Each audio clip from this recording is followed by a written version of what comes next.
20 more minutes.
10 more minutes. 10? 10.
The question 10 is annual payment. That is correct. On purpose. Which one? Sorry. Number 10.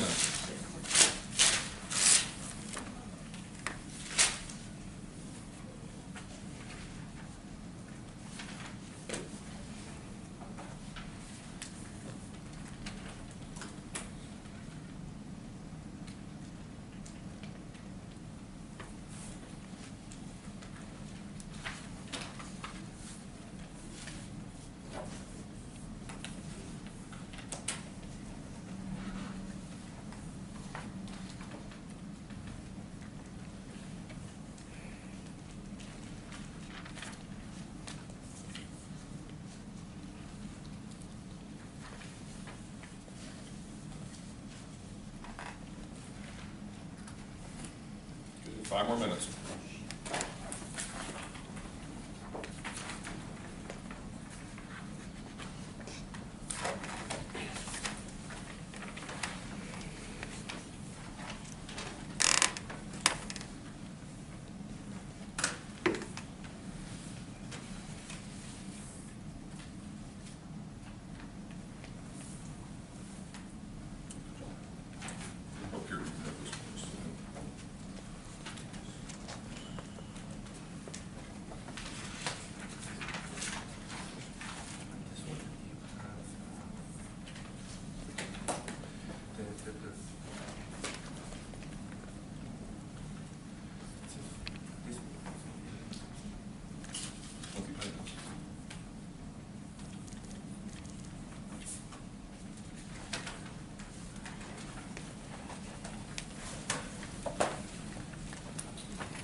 7, you want in percentage or in amount?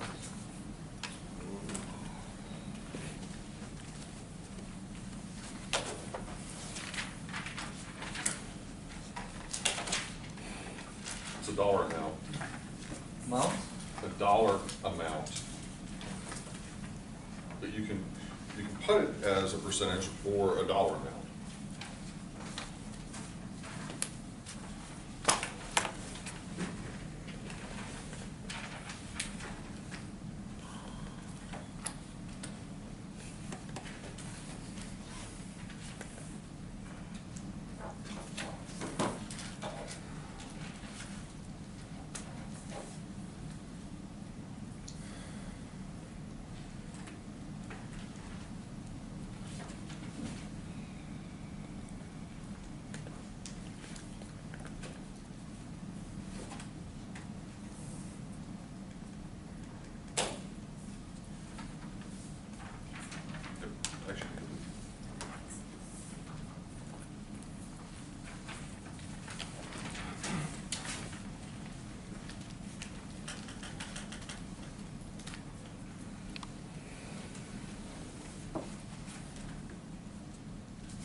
Okay, we got 2 minutes left, so get this thing done.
Question sheet back.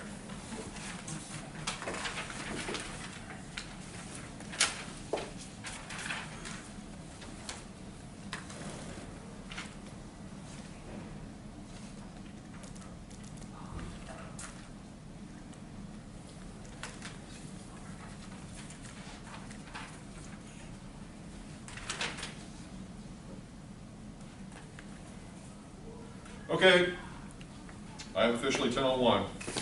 It's done. Come in.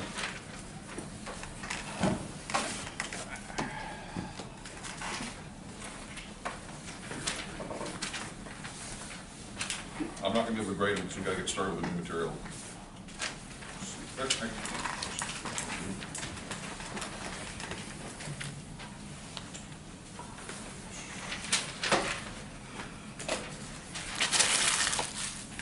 Okay, last call. If I don't get them in the next 10 seconds, it's a 0.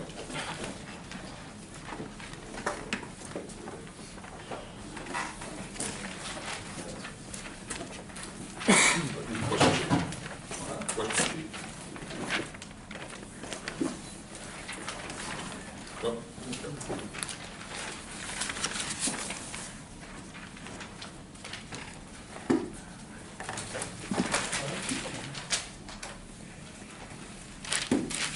Is that it? Question sheet? Oh, yeah. Can't do that. Okay, is that it? Last call. That, I think, yeah. Okay, we've got all the question sheets, and then some of you may have answer sheets, because obviously you can bring those back. Okay. Let's get started. You forgot that last time.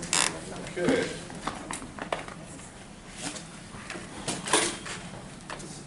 All right, so next chapter deals with adjustable rate mortgages. Those of you that are in the financial modeling class in the afternoon, you're already being kind of introduced to at least kind of what adjustable rate mortgages are with respect to you've got an interest rate that changes. What have I been saying about 10 times in a row? Adjustable rate mortgage. I just asked. Okay. You don't have to make me feel weird. I think it's fine. Okay. Thank you. Adjustable rate mortgages.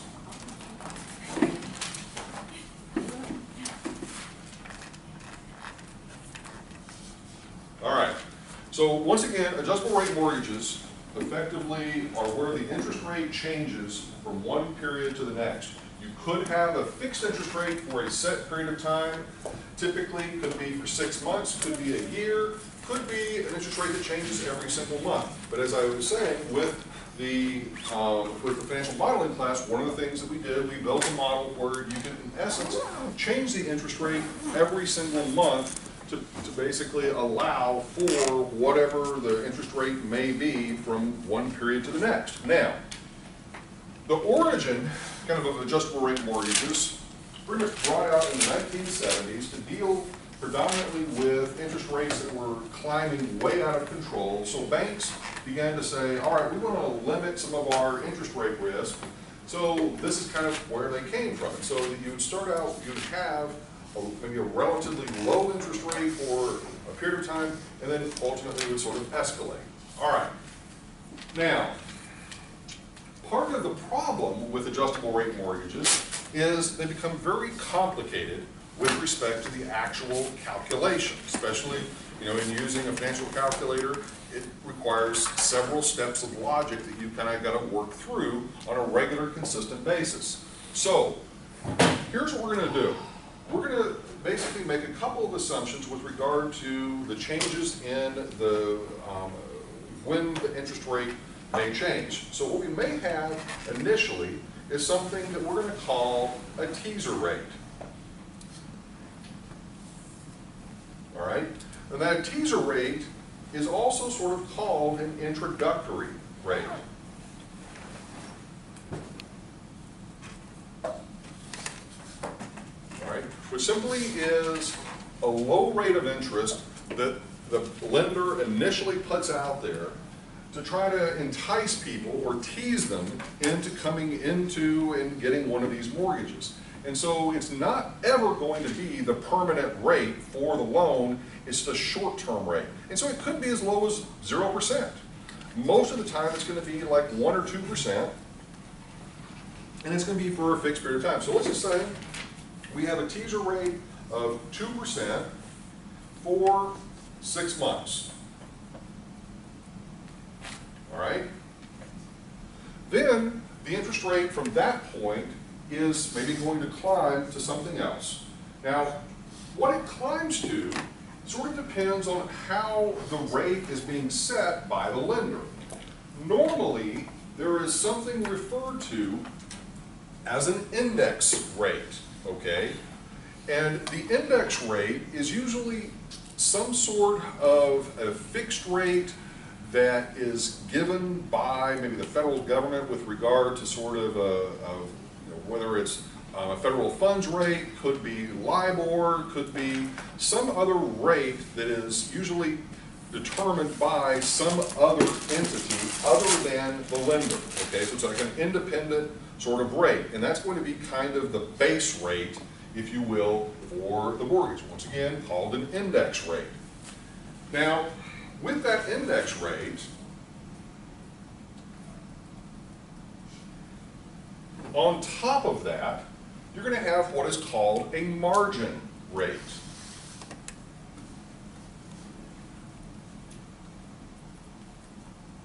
Now, the margin rate, in essence, is what the lender charges on top of the index rate. So it's kind of, the simple way to think of it is it's kind of their margin, their profit margin, their basically tack on to whatever the base index rate is. Now, whenever you add those two together, you get what is referred to as a composite rate, okay? Now, the composite rate is simply just that, is the index rate plus the margin rate. So if, for example, the index rate were 4%, and the margin rate were 3%, then that means your composite rate is going to be 7%. Okay? So 7% is then going to be the rate that the lender is going to charge for that particular period. Now, once again, what is probably not going to change within the composite rate is the margin rate. Usually the lender is going to keep that relatively fixed. What is going to be changing is that base index rate, whatever that is based on, whether it's based on LIBOR, whether it's based on a federal funds rate, treasury bills, you know, whatever they've based it on, okay? And so that rate potentially will change daily in most cases, but yet for the purposes of a loan, the lender may choose to maybe make that adjustment once a year, once every 6 months, whatever it may be. So let's just to start out with a simple one, where we've got the introductory rate of the 2% for the first 6 months, and then we're going to say it's going to jump to this composite rate thereafter, and so it's going to go to 7% for the remainder of the loan.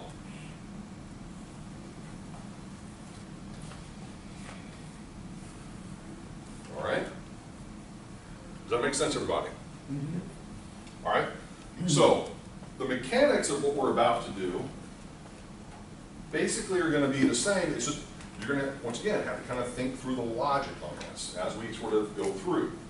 So, every time, this is probably one of the mission critical things to say about adjustable rate mortgages, and I think I said this actually last week. Every time the interest rate changes, you in essence are going to have to think of it as being a brand new loan, okay, for the purposes of calculations, okay? So, let's say that we've got a loan, 12 payments per year,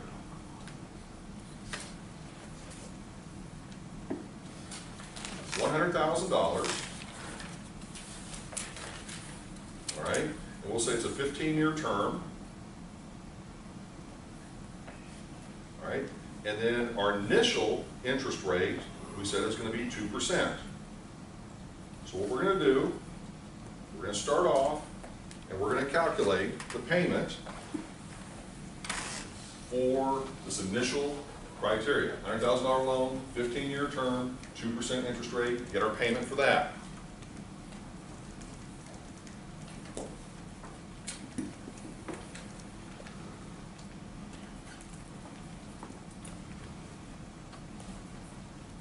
All right, $643.51. All right, so that's going to be our payment amount for the first 6 months of the loan. Is everybody kosher with that? Okay, so this is where now it starts to become complicated, okay? So what we've in essence got to do is we've got to calculate the balance of the loan after the first 6 months using those payments, okay? So let's do that.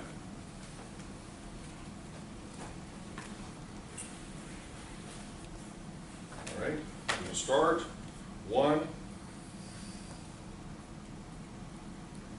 input 6, shift, amortize, equal, equal, equal. That gives us our balance.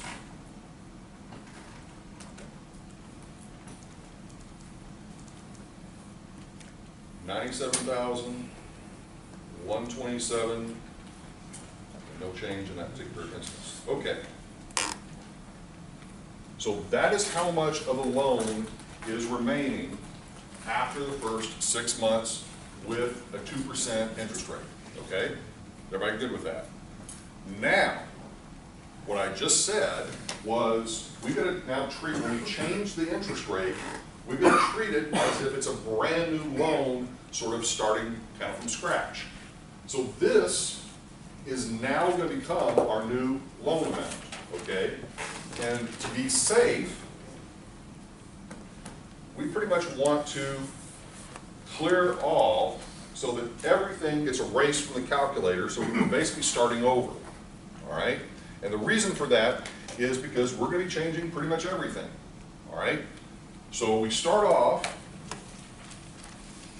with the $97,127 as our new loan amount, with our new interest rate of 7%, okay? And what is our term? 14 and a half, okay? Because we obviously have already used 6 months, so we have 14 and a half remaining, all right? So 14 and a half would be what? We can either take 14.5 times 12, would probably be the easiest. You can't do 14.5 shift, no? You could. That would be easy. 174, all right? So 174 is going to be our remaining term, okay? Then we're going to solve for payment, okay, to get our new monthly payment.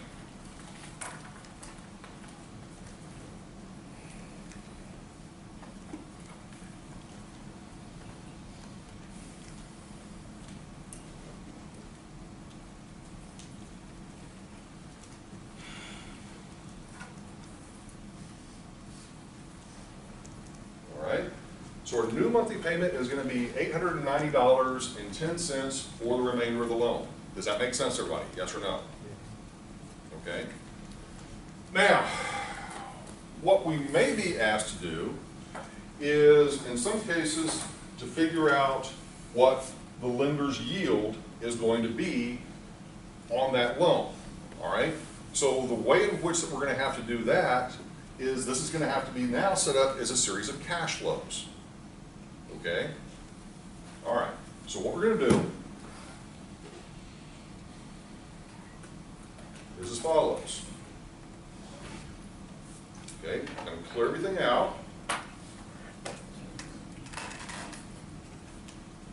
All right? Now, we still have our calculator set to 12 payments per year. All right?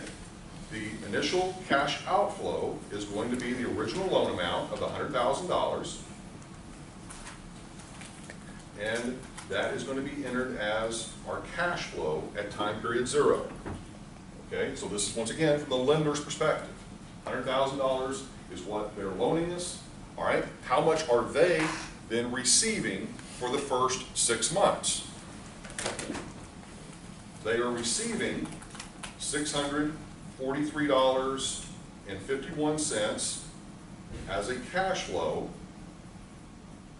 for 6 months. So 6 shift N sub J. Okay. Everybody still with me? All right. Now, from that point forward, they are going to be receiving $890.10 as a cash flow. Okay. Before I put this next step in, I want to double check something, because older versions of the calculator do one thing, newer versions do something else, and I'm going to show you the way to make sure that it does it correctly. 4351, cash flow, 6 shift N sub J,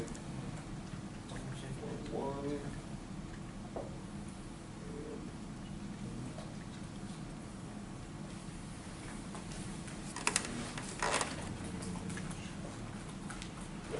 Okay, good. All right.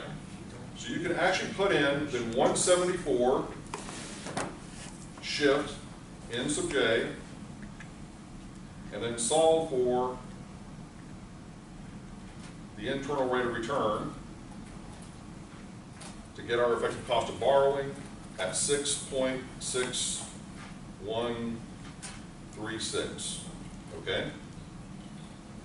Now, the reason I hesitated here before I put in the 174 shift n sub j, one of the previous versions of the calculator, I think it was just the HP 10B2, not the 2 plus, you actually were limited to the total number of sequential cash flows that you could put in to 99 cash flows at a time.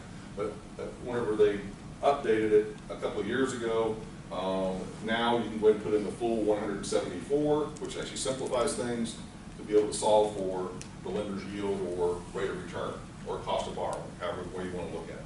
Okay, does that make sense? Yep. How are we going to use that result to double check the loan amount, for example? Okay, okay, one more time? Okay, so the last percentage is the IRR, the 6.61. How can we use that and like bring it up back to the 100,000? You can't. No, I mean, it's a way to double check, right? there is, the answer. unfortunately, there's no way to double check this other than just going through the process another time.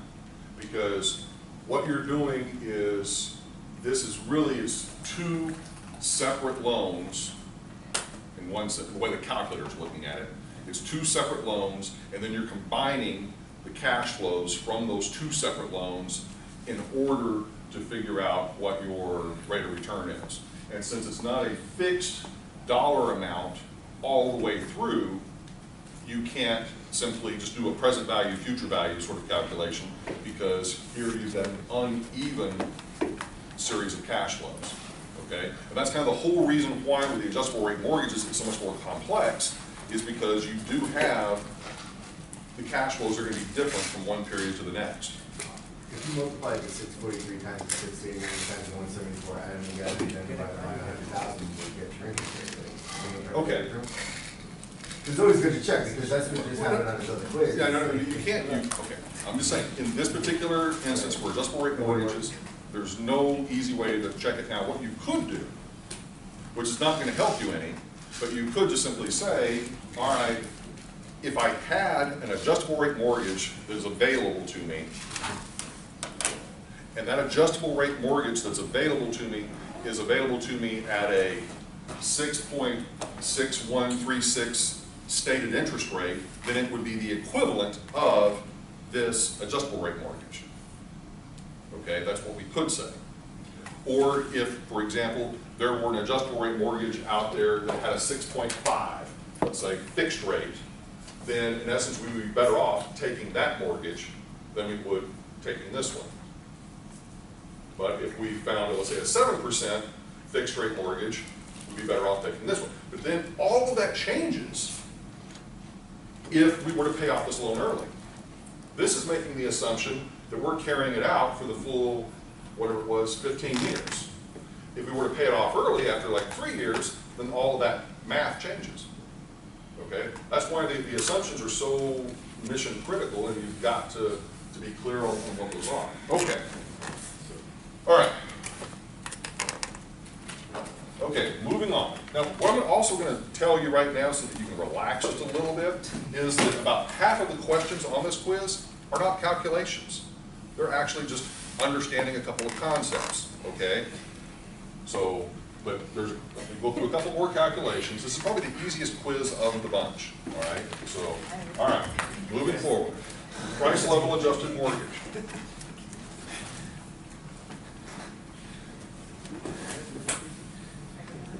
Contrary to popular opinion, I'm not a complete sadomasochist. Okay. All right. Price level adjusted mortgage. And for payment, I will spell it out for you. Price level adjusted mortgage.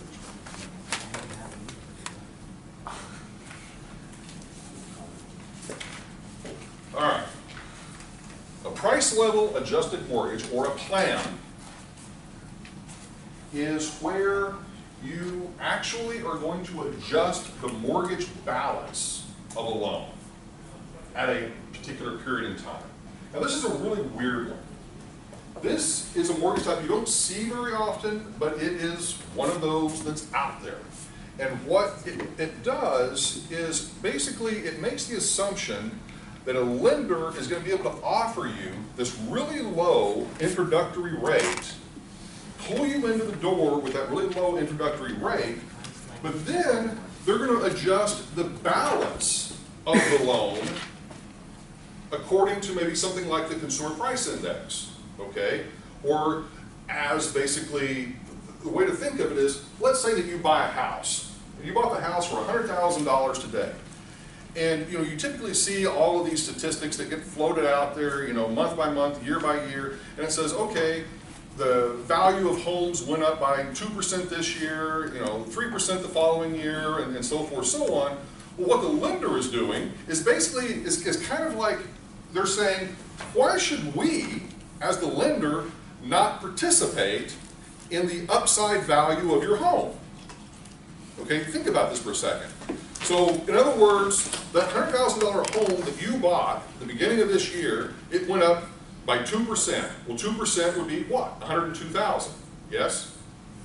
So the lender is basically going to adjust your mortgage balance at the end of that first year to reflect that 2% increase in the supposed value of your underlying house. Now, once again, why would the lender do that? And why would you accept that? Well, no, you're accepting it because, once again, they're probably going to give you a ridiculously low stated rate of interest for the loan. Teaser. Yeah, well, it's not really a teaser in this case, but it is in the sense of they're giving you an introductory rate, or they're not necessarily giving you an introductory rate, they're giving you a stated rate of interest that's going to stay, you know, fixed over the life of the loan, but what they're doing is they're going to adjust the balance of the loan over time. So, in essence, your payment is going to get adjusted as well, but in a different way. Okay? All right, so let me explain how this works. Let's put it this way. Lenders get really creative whenever it comes to this stuff because they really do try to think of creative ways to protect themselves. All right. And make more money. Okay, 12% interest rate, $100,000 loan. All right, and then the low interest rate that maybe they're going to give you in this loan is 3%. All right. 12%. You mean 12 payments? Yeah. Okay. What? You But said you said 12 12%. payments a year, then 12%. Oh, I'm sorry, 12 payments per year. Okay, $100,000 is the loan amount, 3% is the interest rate, and then term, let's say 15 years. All right. So the first thing we're going to do is we're going to get our monthly payment.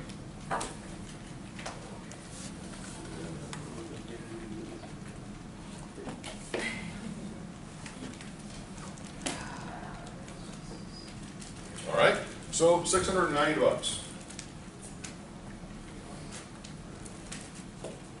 All right, so that's going to be our monthly payment. Now, what is going to happen is at the end of the year, or end of 12 months, they're going to make an adjustment to your balance. And so let's just say at the end of year 1, they're going to adjust the balance, what percent? 2%? 2%. Okay? And they're going to do that probably every year, but just for our purpose, we'll go ahead and put another, at the end of year 2, maybe they'll adjust it 3%. End of year 3, maybe 2.5%. So my point with that is the adjustment can be up or it could be down. It could also technically adjust it downward by 2%. Okay?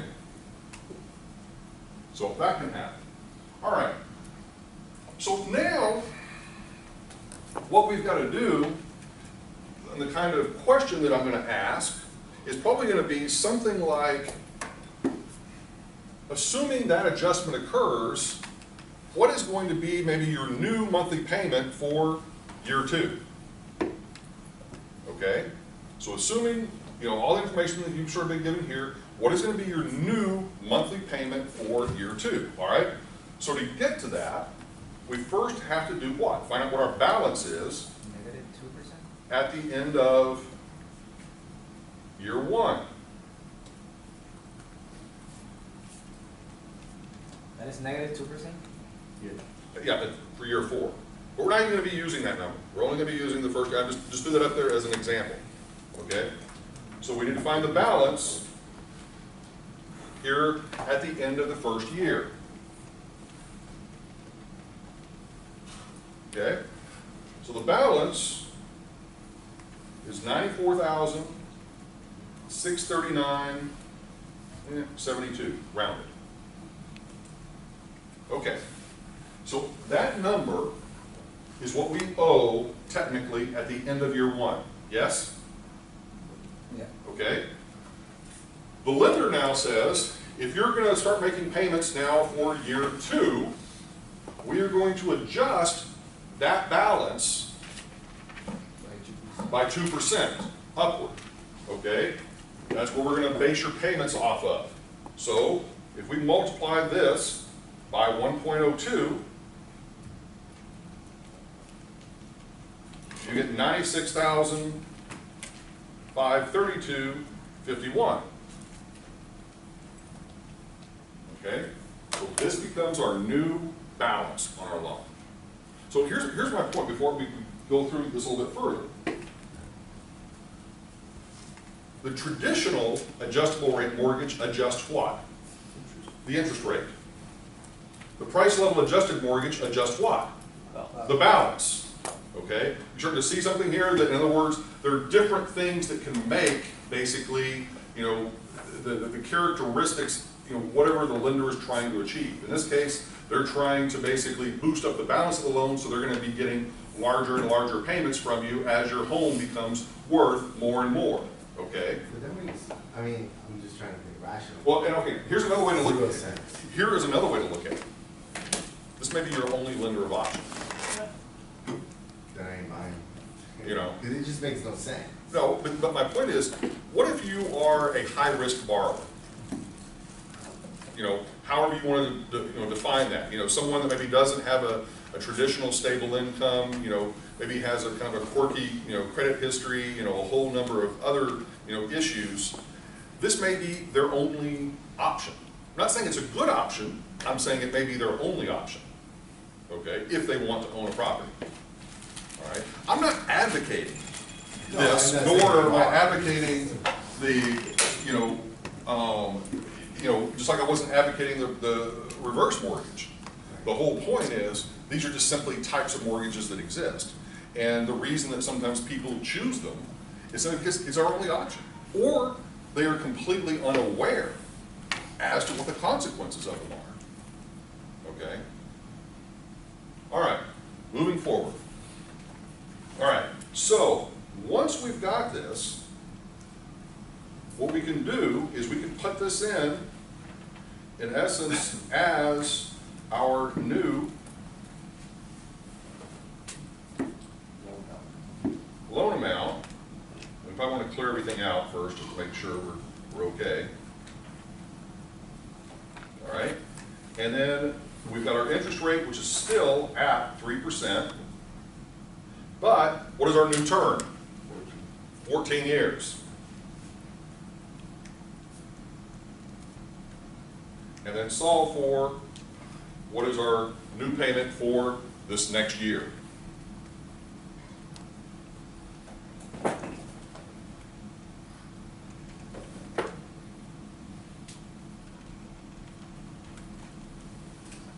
You get the 3% is from the original or from the second year interest rate? No, okay. This 3% is just simply the original 3%. Okay. That has, it has nothing to do with the increase at the end of the year. Okay, all right. So, the payment for the second year, during the second year, is going to be $704.39, whereas obviously for the first year, it was $690.58. Is everybody cool with that? Now, you would apply that same procedure over and over and over again each year to adjust for whatever the rates are. So in other words, if we were going to do for the end of the second year, we would go through and do NAP. But here's the thing that once again, a common mistake, and I don't think I have you do this on this particular quiz, So it's 1 to 12, right? but if you're going to start over with one input 12, because you've already erased basically that first year.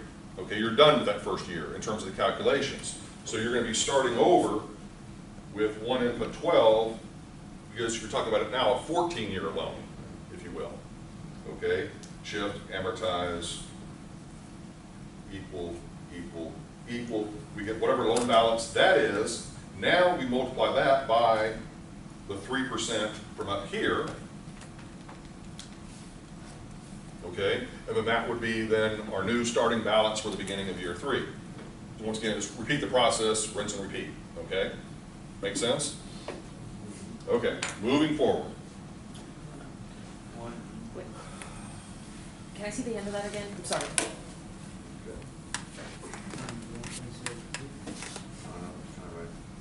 For the buyer, this could be kind of a At hedge. the end of the second year, so. If the buyer thinks that the market can go down. You could, absolutely. Well, here's another thing, and this is the way you should start to think about these things. When I say that not all lenders are created equal, I also mean by that, not all lenders are traditional commercial lenders. I can be a lender. You know, if I've got, let's say, $10 million of cash sitting around that I want to lend out to somebody, I can do that. Yes? Okay? And so if that's the case, I can come up with whatever quirky scheme I can possibly think of to potentially, you know, offer up to a prospective borrower. You follow what I'm saying? I mean, you know, in a sense, and I mean that in a very serious way, because there are plenty of people out there willing to provide their money to your project, but then they potentially are, you know, may have all their own slightly odd, strange, unusual ways that maybe they want to get paid back, or how they want to base the value of their investment. And so it's not always going to be from a traditional Main Street sort of lender. Yeah, I can think when you think about when the seller is financing the property. You know, the contract. Yes, the no, land I've done contract. that. Yeah, you know, where I owned the property, bought the property, paid off the property, and then subsequently sold the property to one of the tenants, and then they pay me back for the next 30 years, you know, with whatever conditions that I've set. And then if all of a sudden they miss payments, then I repossess the property, kind of thing. Okay? So yes, I mean, but the point being is you can come up with a whole variety of things, but, you know, to Michael's point, it may very well be that's the only game in town. You know? So, okay. Come up with a plan more with 4 points, 6% prepayment. All right. Moving forward. Okay, so our next, okay, so we have talked about index rates. Once again, what are index rates? It's a base rate. It is a rate usually based on something like consumer price index, based on something like LIBOR, federal funds rate, that sort of thing. Yes? Okay. The bank does not inherently set, well, they figure it, well, okay, let me make sure I phrase this correctly. The bank picks what rate they are going to use, but they have to obviously provide that to you up front, obviously, and then that is going to be whatever rate is going to be used for that loan.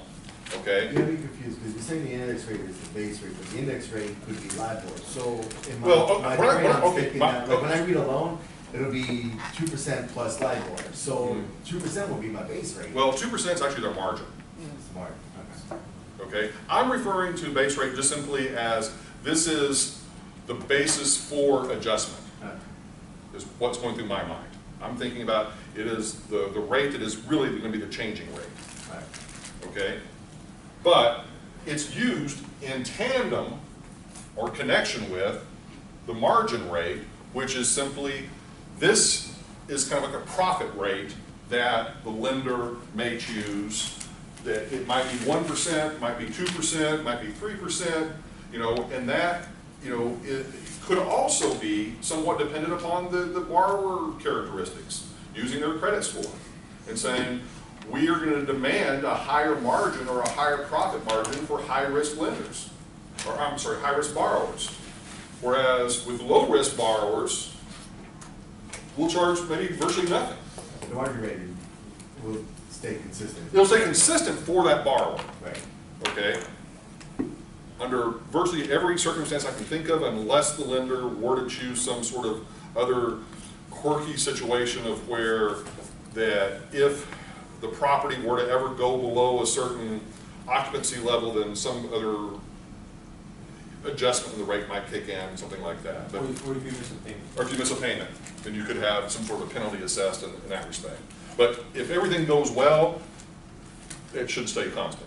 Okay, and once again, the composite rate is nothing more than adding the index rate and the margin rate together to get an overall sort of blended rate that will then be used for that particular period of time. But the composite rate is obviously going to change depending on how much that index rate changes over time. Okay, make sense? Okay. Caps. Okay, caps are where the lender in the loan documents will say what in essence is the maximum interest rate that we could ever charge on this loan. And setting a maximum, not just maybe overall, but a maximum that they could adjust the loan per year or per month. So the lender might, like I have a cap, a good example of this would be, all right, let's say that the composite rate for this year is 5%. The lender would say, we're going to have a 1% annual cap on the interest rate and a 3% lifetime cap. Okay, so we just write that down. Okay, so you've got a 5% composite with a 1% annual cap and a 3% lifetime cap. Okay, so for this year, the rate is 5%. What's the maximum it can be next year? 6%. 1% annual cap, okay? What's the maximum it could be the following year? 7%. What's the maximum it could be the following year? 8%. What's the maximum it could be the following year? 8. Okay, does everybody see that? Because it maxes out lifetime at 3%. So it can never, ever get above 8%. Okay, yep. Okay. So the index, we got base rate, federal fund, whatever that you want to use that. Margin is the profit of the actual bank. Yep. And the composite is? Just the adding of the index rate and the margin rate. Okay. Okay? And all of this material is all contained on one page in the textbook, page 126. Okay? So if you're looking for it, that's where it's at. All right. Now, you've also got floors. Okay? Now, once again, let me make sure that I'm also clear on the caps. The caps can apply to the interest rate of a loan, but it can also just apply to the payment. In other words, you can have, like, for example, the lender could just simply say, the current payment is $500 a month.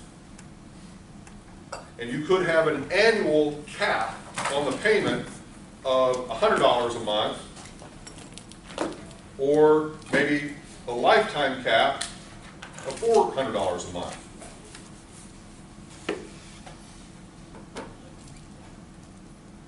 Just like you do on the interest rate.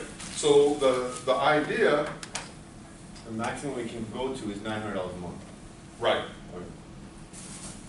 But the point that I guess I'm just trying to make sure that I'm illustrating here is the lender could have all kinds of weird combinations, okay? They could say, they could have both of these. They could have both an interest rate cap as well as a payment cap. And one, potentially would be noted to sort of basically limit the other, okay? So let me put it this way. And I'm not making, I swear on anything, and I'm not making this up. Lenders will, in some instances, make some of this purposely complicated just to effectively cloud what the true cost of borrowing is to the average ordinary borrower, okay? Because if they do that, then the average ordinary borrower doesn't quite understand what they're really getting themselves into, and therefore would never buy the product, kind of to Michael's point. That by understanding some of these, you should be, saying, danger, danger, stay away from, some of these things, because they're potentially going to get me in trouble, even though I've got this super enticing, initial interest rate. There's probably going to be, some major strings attached to that I don't want to get myself, constrained with, okay? So, say you have this annual payment in month 2, and it went up 100 in month 3. Could it not do anything in month 4? That is correct. Go up again in month 5? Right. Okay. If it's an annual cap of, let's say, $100, that means if it did go up by $100 from one month to the next, then it's stuck there for basically the next 12 months. Okay? All right, moving forward. All right, so the reverse of caps, floors. Okay, how low can it go? Okay, so for the lender to protect themselves, they may say, that once again, we're going to have a floor rate of, 3%. Or the maximum it can go down from one year to the next is this. Okay, so it's just the opposite. That's all I'm saying with the floors. Everybody cool with that? Now, in a lot of cases, the lender, well, just leave it at that. It's just simply the opposite of the caps. Okay. All right. Let's move on to we're going to skip over the assumable things. That's a calculation. Let's go to these two, number 9 and number 10. And we'll come back. Okay, so prepayment penalties and lockouts. So, prepayment, as we've talked about, is primarily used to sort of lock in some sort of a rate of return for an investor that usually purchases the loans maybe from the primary lender. And as we were saying earlier, I gave all sorts of, you can look each of these sort of up and see the kind of the differences, slight differences in some cases. So we got prepayment penalties. The rough floor, right? And what? Oh, Okay, prepayment penalties. We can have lockout provisions. You can have something called yield maintenance.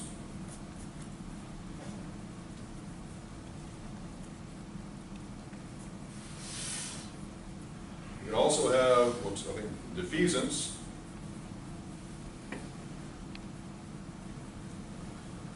Okay, those are just a handful of terms that are all basically interrelated to deal with pretty much the same thing, which is what are the penalties that we can assess in some way to basically protect the rate of return of investors that basically buy loans from the primary lenders, okay? But before we kind of get to this, let me just make sure that I explain something reasonably well. And that is, once again, when you go into your primary lender, and we're going to get to this in a little bit more detail later, but I want to make sure that I kind of illustrate this now. All right? You get your loan for, let's say, $1 million. And everybody else in the room gets a loan for $1 million. So we've got, I think it's what, 16 of you in here. So 16 of you, you end up with a total of $16 million of loans. All right? Now, a lender, whoever they may be, once again, whether it's a Main Street lender, whether it's an individual, whether it's a large-scale commercial lender, at some point, they're probably going to run out of money, okay? Especially if we're talking about, once again, a local lender, not necessarily some massive lender that can almost access unlimited funds forever and a day, but your normal traditional lender is going to have, kind of a limit on the amount of money that they can lend out. So let's just take, and let's just say that our small local lender, Anytown, USA, that they've got $16 million that they have to loan out. So once they have lent out that $16 million, they have no more money to lend, okay? So they have lent that money out, they have earned whatever upfront fees, the loan origination fees, off of making those loans, and then they have determined it's in our best interest as this, sort of small town lender to sell off these loans to some major, sort of institutional player that, and it's what we're going to do is we're going to kind of package up these loans, sell them off in bulk to that kind of institutional player, okay? And we're going to get into the details of that whole securitization process and everything later, but right now what I want to just focus on with this, just from the local lender's perspective is, all right, once they've made that $16 million loan, and then once they have sold off those loans to the secondary sort of institutional player, whoever it might be, that once again is securitized, that means now they've got a new infusion of $16 million to lend again, yes? Okay, so how quickly they can do that turnaround is really important to them.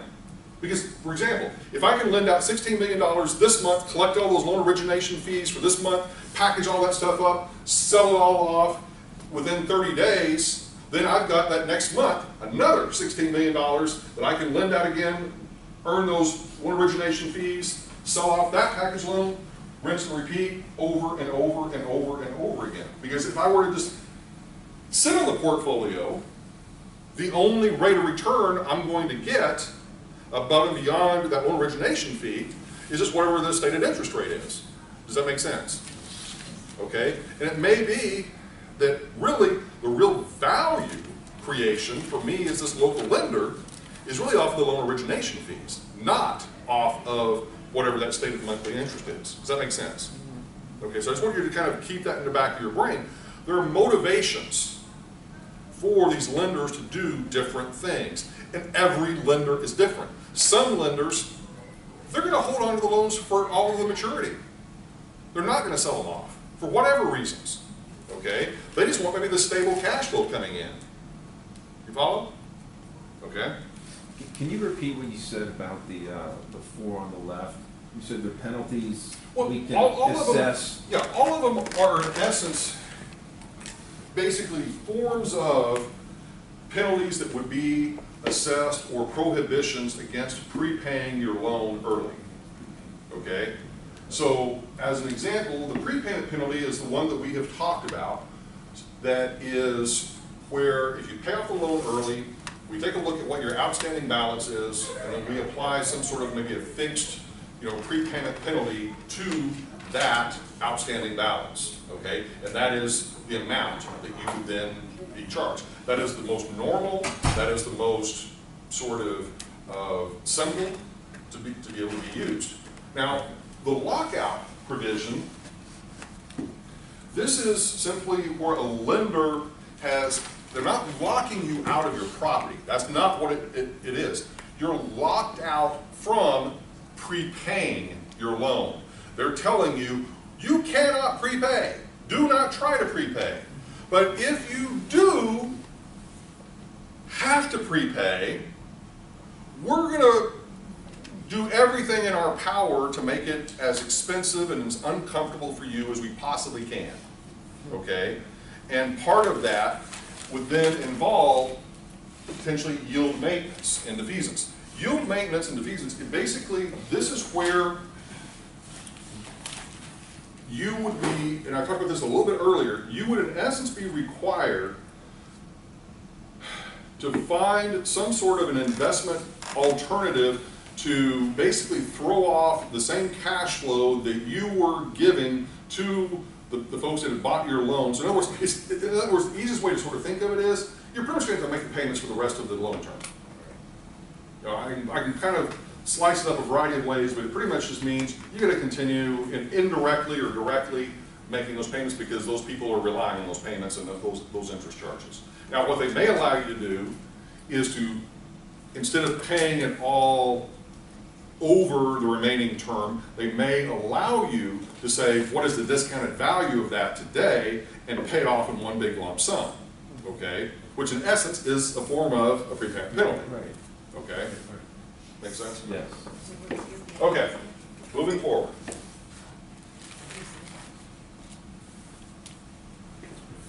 Okay, teasers, we've already talked about. A teaser rate, is this simply an introductory rate? Or, yep, Are you gonna expand on the yield maintenance and the pieces? I already did.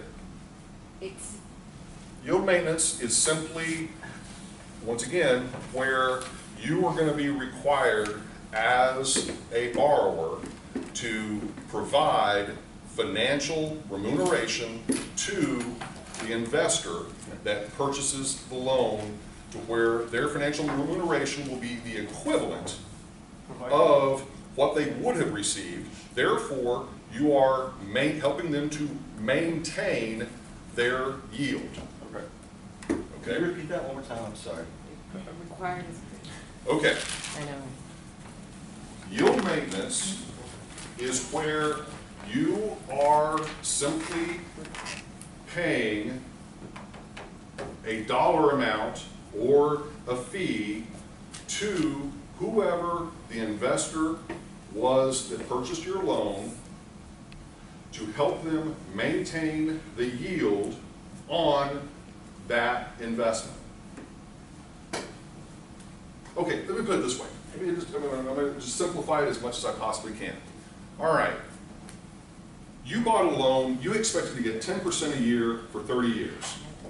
Okay? That was your expectation, to get 10% for 30 years as the investor in that mortgage. So you're saying Whether you're as a third party buying it from a traditional lender? correct. Okay? So you're expecting to get that 10% yield on an annual basis for the next 30 years. So what I would have to do as the borrower choosing to prepay my loan is I would have to, in essence, pay you the equivalent of what that 10% yield is for the remaining 30 years. Okay? In other words, it means that I'm really still having to pay my mortgage. Okay? All right. Moving forward. Okay.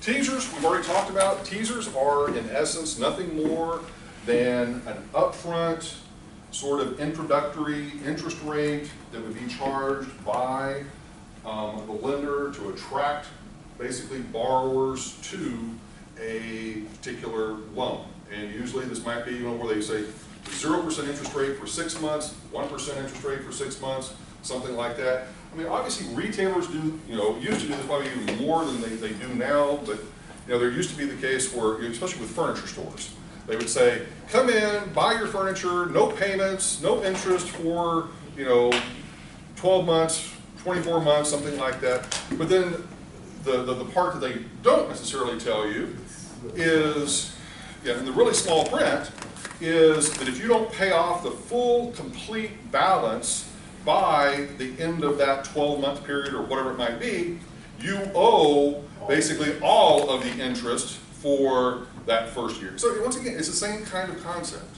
okay? All right? Basically taking advantage of the person who doesn't really fully understand the financial mathematics. Okay. All right, going back to number 8, the market value of an assumable loan. All right.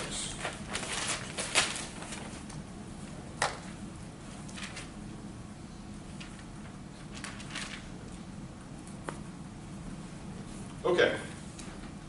Assumable loans, well, first of all, what are assumable loans? Any ideas? I have a loan, and you're gonna basically. Are all of these definitions in our book? Every single thing. Okay. Is that your question? Yeah, that was Okay. All right. Okay. Michael? I have a loan, and basically you're just gonna take over the payment money for, we negotiate some kind of term, but basically, my loan goes to you. Okay. You take over my loan. Yep. So basically, what we're saying is, you have originated a mortgage loan. Could be a residential loan, could be a commercial loan, could be any kind of a loan. And so Michael has gotten that loan with me, I'm his lender, and then at some point, Michael says, I maybe want to sell my property, or I want to get out of this property, or I want to potentially take advantage of the fact that maybe I've got a really low interest rate and that I can allow someone else to simply assume the loan.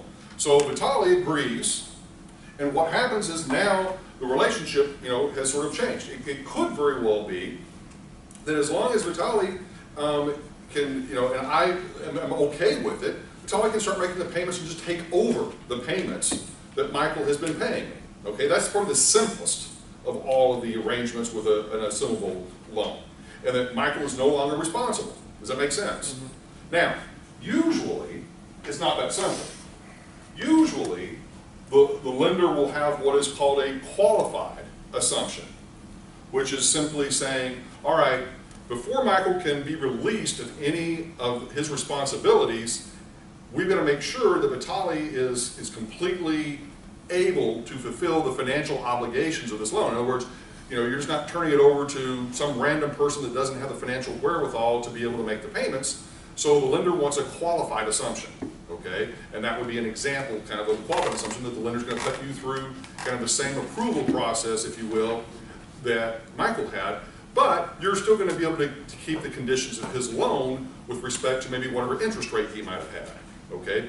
Now, these were extremely popular for a number of years, especially with veterans loans, because veterans loans in many cases would have an assumability piece to it that would allow the veteran to purchase the property, live in the property for a number of years, and then subsequently be able to allow someone to assume the loan, and it may, in a lot of cases, not even be a qualified assumption. It could just be basically they turned over to somebody else, and then as long as the payments were being made, everybody was happy. Okay. Like a sublease?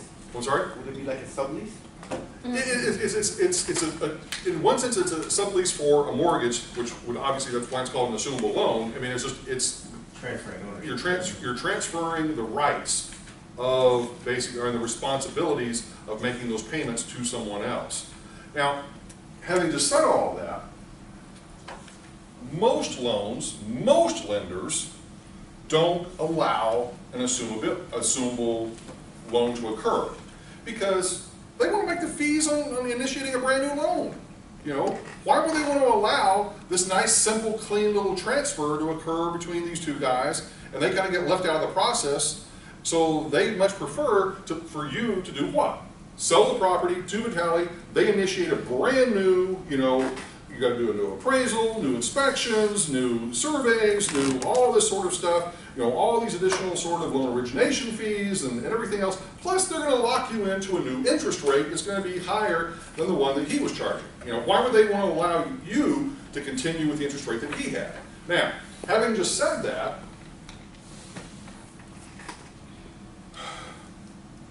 one of the things that occurs quite often are what I would call off-market transactions, okay? And what I mean by that is Michael has this loan that's at 3%, and he kind of very, sort of casually just sort of, says to you, hey, dude, I'm going to let you, take over the payments of my loan, for the next, whatever, 15 years. But we're going to just kind of do this very slightly. All of this is going to still be kept in my name. He's going to continue to make payments to me as the lender. You're making payments to him. The lender has no idea what is going on, and you've worked out this off-market arrangement. Now, under no circumstances, and I'm on tape saying this, under no circumstances do I recommend or suggest that, but I'm saying it happens a lot, okay? Especially between family members, okay? That you may have somebody that, once again, whether it's husband, wife, father, grandfather, grandmother, whoever, that maybe owned a property free and clear, and then they are willing to potentially let their kids purchase it with some sort of a mortgage, but then they allow their kids to potentially jump in with sort of an assumable piece on this. So I mean, there's all different mechanisms by which this kind of thing can occur. What we are focused on in this is how do you calculate what the actual value of that assumability piece is, okay? That's what we're concerned with. Before you get, just one quick question. So on an assumable loan, I have a property and I'm working out a deal with Vitaly. Does he have to qualify to meet that loan? Okay. Yeah. No, that was one of the first things that I just said, okay? I totally blanked out, Okay. I'm sorry. So yes, It one happens. of the Get first, older. one of the first things that I said was you can have what is considered to be a qualified assumption or an unqualified assumption. A qualified assumption would be where I, as the lender, have to approve him before he can officially assume the loan. Okay, you don't have to go back to it. Okay. Like I said, Okay. it's on that. All right, so now to calculate the value of the assumable loan, what we're going to do is we're going to make the assumption we've got this $100,000 loan.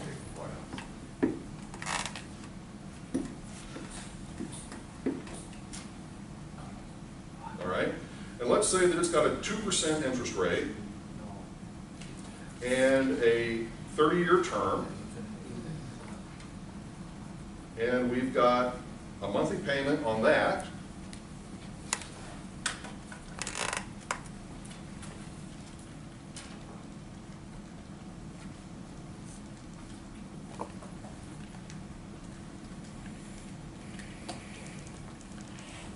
$369.62.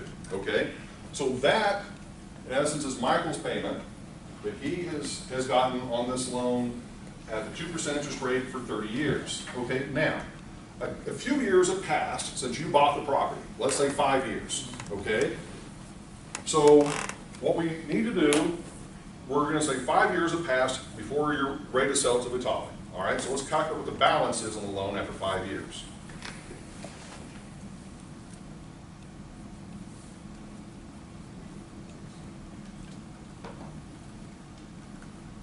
Okay, so the balance at the end of 5 years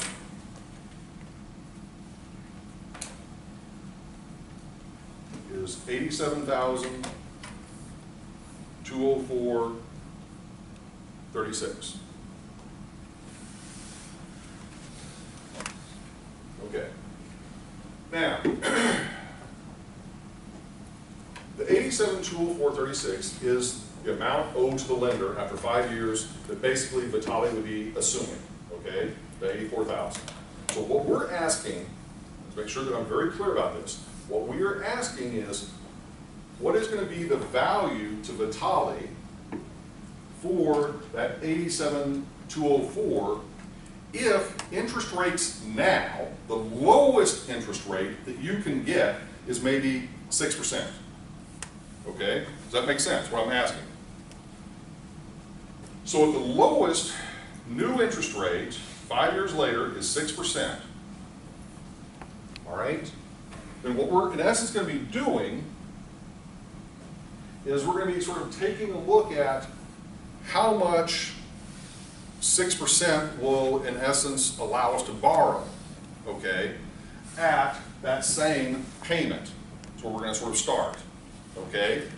So what we're going to do is kind of do our little sort of subroutine here with 12 payments per year.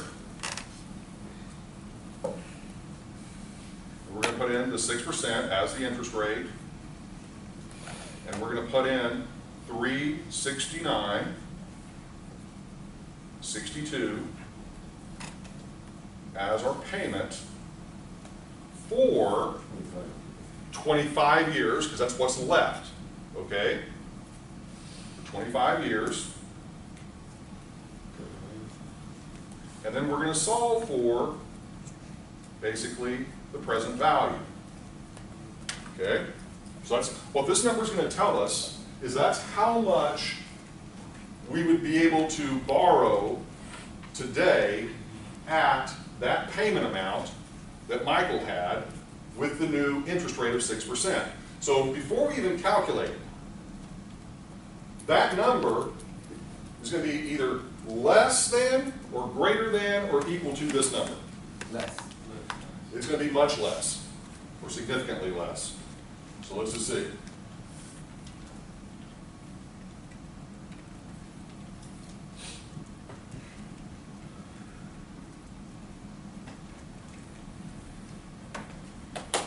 Okay, 57,000.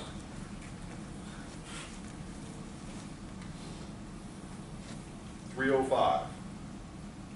48. And you said that represented, what was this amount that could Okay. be? This- That represents the amount that could be borrowed? Okay.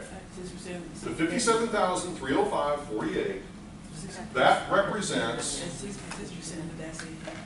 that if Vitale were to go out to the market today, and he were to say, the current interest rate in the market today for mortgage loans is 6%, and for 25-year loans, because that would make it equal to this loan, and the payment would have been equal to your payment, how much could he borrow under those circumstances? So he would be able to borrow $57,305 for that same payment, same term as what he's getting over here with your situation.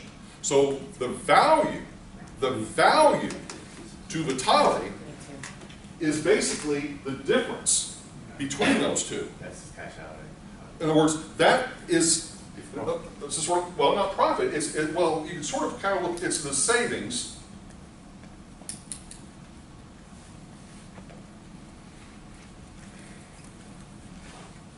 Dr. Fork, I'm getting a different number. Is that They 57? were all, Yeah. again. 57,367. Okay, hold on. Yeah. So, Is that what you're getting?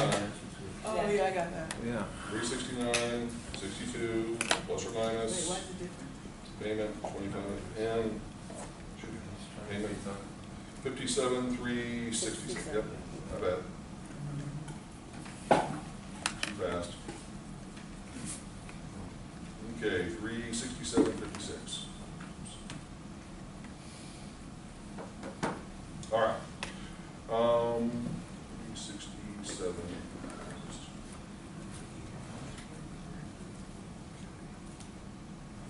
67.56. Okay.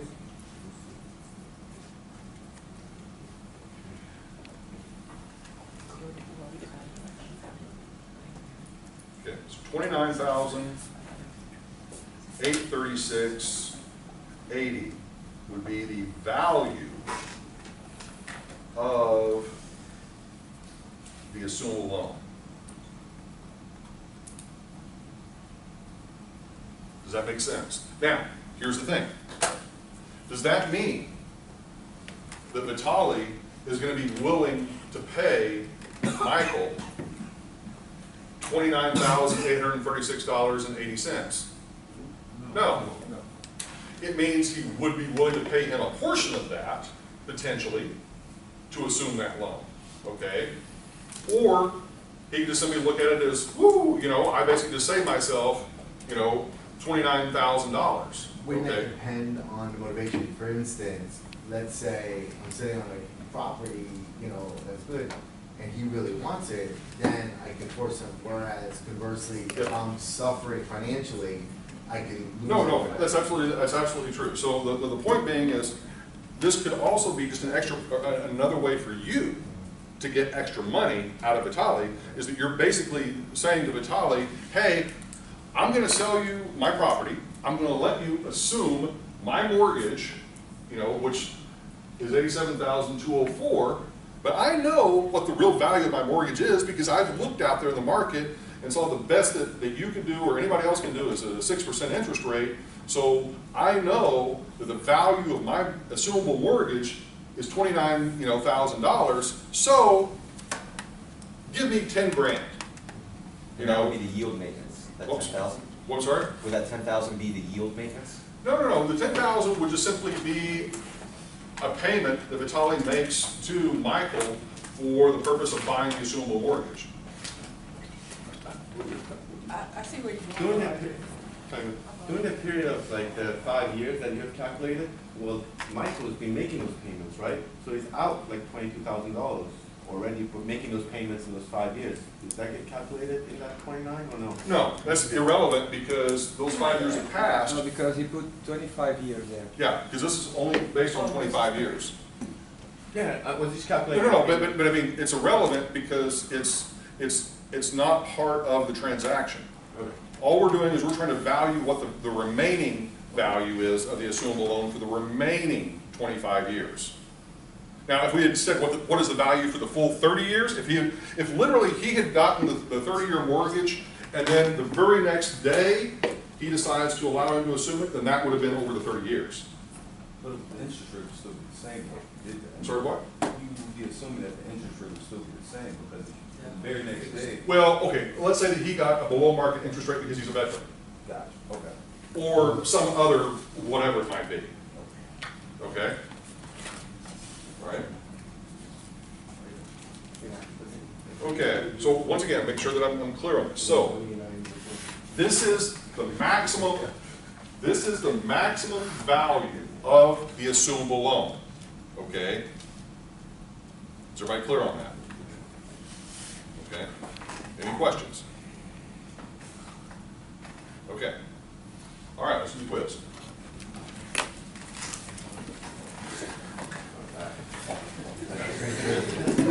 Hey, I have my first beer before 12.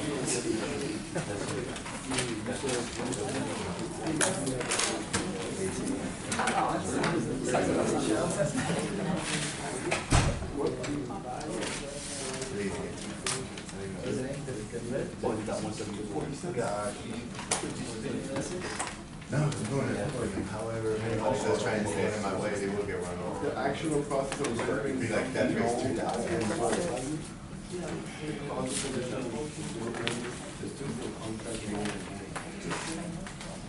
Oh, okay, that's. I have one back. Give me 2 days. Oh, I thought there was something else in there. No. You're getting it.